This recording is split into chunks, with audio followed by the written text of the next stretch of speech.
Hello friends, అందరూ ఎలా ఉన్నారు? Welcome back to sunshine visions. Welcome to one more delicious recipe అండి. సొరకాయతో ఇవాళ మనము వన్ మోర్ రెసిపీ చేయబోతున్నాం. చాలా టేస్టీగా ఉంటుంది, సూపర్ యమ్మీగా ఉంటుంది. చెప్పాలంటే చపాతీలోకి తినడానికి అయితే సూపర్ టేస్టీ. నాకైతే ఫేవరెట్ చపాతీలోకి, ఇలానే రాగి సంగటిలోకి కానీ వేడివేడి అన్నంలోకి కానీ చాలా టేస్టీగా ఉంటుంది. సో ఇవాళ అయితే మనం లేట్ చేయకుండా మన రెసిపీలోకి వెళ్ళిపోదాం. మన ఛానల్ ఎవరైనా ఫస్ట్ టైం చూస్తున్నట్లయితే సబ్స్క్రైబ్ చేయండి, వీడియో నచ్చితే లైక్ చేయండి, నోటిఫికేషన్స్ కోసం పక్కనే ఉన్న బెల్ ఐకాన్ క్లిక్ చేసేయండి.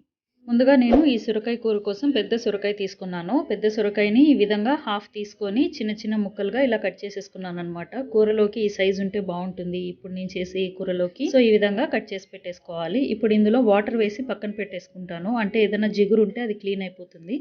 ఇలా సొరకాయ నీళ్ళలో వేసి పెట్టుకున్న తర్వాత ఇప్పుడు మసాలా పేస్ట్ కోసం ఈ విధంగా ఒక గుప్పెడు పల్లీలు వేసుకుంటున్నాను. వేయించిన పల్లీలు వేసానండి.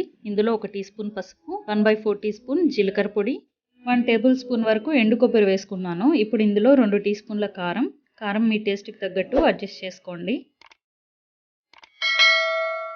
2 టీ స్పూన్ల ధనియాల పొడి రెసిపీ చాలా మంచి వ్యూస్ వచ్చాయండి. చాలా థ్యాంక్స్ చూసిన ప్రతి ఒక్కరికి. మీరు కూడా మిస్ అయ్యింటే నేను ఈ లింక్ డిస్క్రిప్షన్లో ఇస్తాను, ఒకసారి చెక్ చేసేయండి. ఇప్పుడైతే ఇందులో ఒక 5 to 6 వెల్లుల్లి వేసుకోండి. హాఫ్ ఉల్లిపాయ ఈ విధంగా కట్ చేసి వేసేసుకుంటున్నాను. ఇప్పుడైతే ఒకసారి గ్రైండ్ చేసేసుకొని ఇందులో ఒక హాఫ్ టీ గ్లాస్ వరకు వాటర్ యాడ్ చేసి ఫైన్ పేస్ట్ చేయాలండి. చూసినట్లయితే ఈ విధంగా చాలా ఫైన్ పేస్ట్ అయిపోవాలి. మనకి బరకగా ఉండకూడదు, చాలా ఫైన్ గా పేస్ట్ అయిపోవాలి. ఇలా మెత్తగా పేస్ట్ మనం రెడీ చేసి పెట్టుకోవాలి మసాలా. ఇప్పుడైతే మనకి మసాలా పేస్ట్ కూడా రెడీ అయిపోయింది కదా, మనం కూర ప్రాసెస్ స్టార్ట్ చేసేద్దాం. ముందుగా స్టవ్ మీద ఒక ప్యాన్ పెట్టేసుకోండి. అందులో 2 లేదా 3 టేబుల్ స్పూన్ల ఆయిల్ యాడ్ చేసుకొని ఇందులో 1/4 టీ స్పూన్ ఆవాలు, 1/4 టీ స్పూన్ జీలకర్ర యాడ్ చేసుకొని ఆవాలు జీలకర్ర చిటపట్లాడిన తర్వాత ఒక ఎండుమిర్చి కట్ చేసి పెట్టుకున్న హాఫ్ ఆనియన్ వేస్తున్నాను. ఉల్లిపాయలు గోల్డెన్ బ్రౌన్ ఫ్రై అవ్వాలండి. ఇందులోనే కొద్దిగా కరివేపాకు కూడా వేసేసుకుందాం. ఉల్లిపాయలు గోల్డెన్ బ్రౌన్ ఫ్రై అయిపోయిన తర్వాత ఒక టమోటోని ఈ విధంగా కట్ చేసి మనము వేసేసుకుందాం. ఇందులో కొద్దిగా ఉప్పు వేసినట్లయితే మనకి టమోటోలు త్వరగా మగ్గిపోతాయి కాబట్టి ఉప్పు యాడ్ చేసుకొని కలిపేసుకొని చూసినట్లయితే టమోటోలు మనకి సాఫ్ట్గా మగ్గిపోయాయి కదా. ఇప్పుడైతే మనం మిక్సీ పట్టుకున్న మసాలా పేస్ట్ కూడా వేసేసుకుందాం. ఇలా మసాలా పేస్ట్ కూడా వేసిన తర్వాత బాగా ఫ్రై చేయాలండి. మసాలా పేస్ట్ బాగా వేగాలన్నమాట. కొంచెం కలర్ చేంజ్ అవుతుంది. లో ఫ్లేమ్లోనే ఫ్రై చేసుకోండి. చూసినట్లయితే 5 to 6 మినిట్స్కి ఈ విధంగా మనకి చుట్టూ ఆయిల్ రిలీజ్ అవుతుంది కదా, అంటే మన పర్ఫెక్ట్గా మన మసాలా పేస్ట్ ఫ్రై అయిపోయింది. ఇప్పుడైతే సొరకాయ ముక్కల్లో నీళ్లు వేసాం కదా, ఆ నీళ్లు ఈ విధంగా డ్రైన్ చేసేసి మనమైతే సొరకాయ ముక్కలు కూడా వేసేసుకుందాం.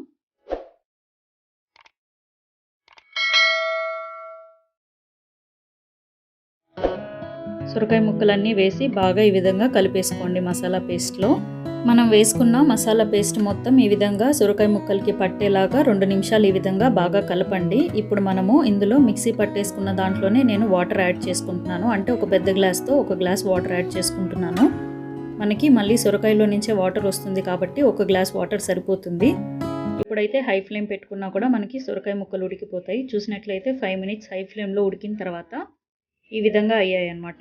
ఇప్పుడైతే మూత పెట్టేసి మనకి ఆయిల్ పైకి తేలుతుంది కదా, అప్పటి వరకు మనం ఉడికించుకోవాలి. చూసినట్లయితే ఆయిల్ పైకి తేలుతుంది కదా, మనకి పర్ఫెక్ట్గా సొరకాయ ముక్కలు కూడా ఉడికిపోయి ఉంటాయి. మీరు కావాలంటే ఒక సొరకాయ తీసుకొని తిని చూడండి. ఉప్పు కారం ఏమన్నా అడ్జస్ట్ చేసుకోవాలి అంటే ఈ స్టేజ్లోనే అడ్జస్ట్ చేసేసుకొని ఇప్పుడైతే మన secret ingredient, tasty ingredient add చేసేద్దాం. పాలు అండి. హాఫ్ టీ గ్లాస్ పాలు తీసుకొని ఇలా ఉడికిన తర్వాత ఇలా హాఫ్ టీ గ్లాస్ పాలు వేసేసుకొని 2 నిమిషాలు ఉడికించారంటే, ఇలా హాఫ్ టీ గ్లాస్ పాలు వేసి 2 నిమిషాలు ఉడికించడం వల్ల సూపర్ టేస్టీగా ఉంటుందండి.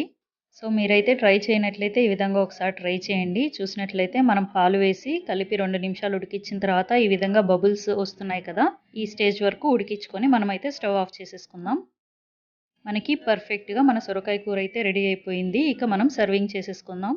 చాలా టేస్టీగా ఉంటుందండి. వేడి అన్నంలోకి కానీ, రాగి సంగటిలోకి కానీ, చపాతీలోకి కానీ చాలా టేస్టీగా ఉంటుంది. నాకైతే మోస్ట్ ఫేవరెట్ చపాతీలోకి. మీరు కూడా ఈ విధంగా ట్రై చేసి మీకు ఎలా వచ్చిందో నాకు కామెంట్ చేయండి. సొరకాయ హెల్త్కి చాలా మంచిది కాబట్టి ఈ విధంగా చేసుకొని తినడం వల్ల చాలా టేస్టీగా ఉంటుంది, హెల్త్కి కూడా చాలా మంచిది. మీకు ఈ వీడియో నచ్చిందా అండి? నచ్చితే మీరు కూడా ఈ సొరకాయ రెసిపీ ట్రై చేసి మీకు ఎలా వచ్చిందో కామెంట్స్ చేయడం మర్చిపోకండి. మీకు ఈ వీడియో నచ్చితే లైక్ చేయండి, మీ ఫ్రెండ్స్ అండ్ రిలేటివ్స్తో షేర్ చేసుకోండి. మరిన్ని టేస్టీ అండ్ హెల్తీ రెసిపీస్ కోసం please subscribe to sunshine visions. పక్కనే ఉన్న బెల్ ఐకాన్ క్లిక్ చేయడం మర్చిపోకండి. Thank you.